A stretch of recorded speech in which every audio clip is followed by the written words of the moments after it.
অবশেষে হজের উদ্দেশ্যে যাত্রা শুরু হলো ৪২ বছর ধরে রোজা রাখা ইনসান আলীর। মঙ্গলবার হজের জন্য জেলা শহর ছাড়েন ইনসান। দিনমজুরি করে সংসার চালানো ইনসান আলী তাবলিগ জামাতে গিয়ে প্রথমে একটানা ৫ বছর রোজা রাখার নিয়ত করেন, তারপর আর ছাড়েননি রোজা।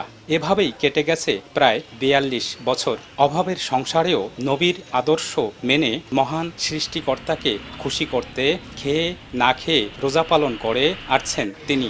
আর্থিক অসচ্ছলতার মাঝেও পবিত্র কাবা শরীফে যাওয়ার নিয়ত থেকে এক ব্যক্তি সব ব্যবস্থা করে দেয়ায় খুশি তিনি। এখন নিয়ত করছি মাহুদের কাছে, মাহুদ নিয়ে যাতে ভালো হয়, কিন্তু সহযোগী করলে আল্লাহ হুকুম মতন সহযোগী করছে।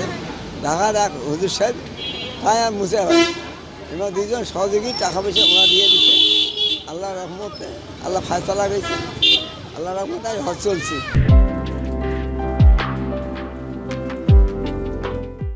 তার স্বপ্ন পূরণে সহযোগিতা করেন ঢাকা বিশ্ববিদ্যালয়ের পরীক্ষা নিয়ন্ত্রক বাহালুল হক চৌধুরী। কারো মহৎ কাজে সাহায্য করতে পেরে খুশি তিনি ও তার পরিবার।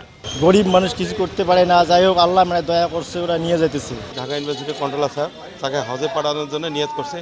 ইনশাল্লাহ সেই আজকে উনি বাড়ির হজের উদ্দেশ্যে বাড়ি থেকে রওনা যায় ৯টা ৫-এ গাড়ি। ইনশাল্লাহ ৬ তারিখে সন্ধ্যা ৬টা তার হজের ফ্লাইট।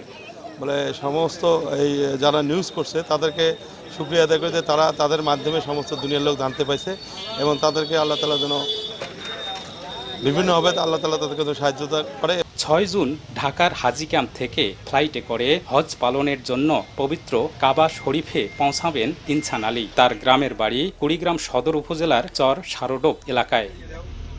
বাদশা সৈকত, সময় সংবাদ, কুড়িগ্রাম।